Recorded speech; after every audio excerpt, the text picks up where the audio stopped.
ఇక అసలు కథలోకి వస్తే అధికారం కోసం ఒకే వంశంలో జరిగిన పోరాటం, బంధుత్వానికి, గౌరవానికి ఎదురైన అతిపెద్ద పరీక్ష గురించి ఇప్పుడు చర్చిద్దాం.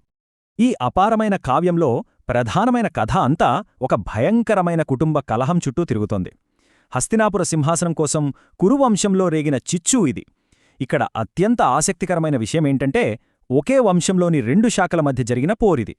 ఒకవైపు కౌరవులు, వీరు కుటుంబంలో పెద్ద శాఖకు చెందినవారు, వీరికి దుర్యోధనుడు నాయకుడు. మరోవైపు పాండవులు, దైవిక జన్మగల 5 సోదరులు, ధర్మబద్ధుడైన యుధిష్ఠిరుడు అంటే ధర్మరాజు వీరికి నాయకుడు. దుర్యోధనుడు పెద్ద శాఖకు చెందినవాడైనా వయస్సులో ధర్మరాజు కంటే చిన్నవాడు. సింహాసనంపై హక్కు మాదంటే మాదని ఇరుపక్షాలు వాదించడంతోనే ఈ మహాసంగ్రామానికి బీజం పడింది.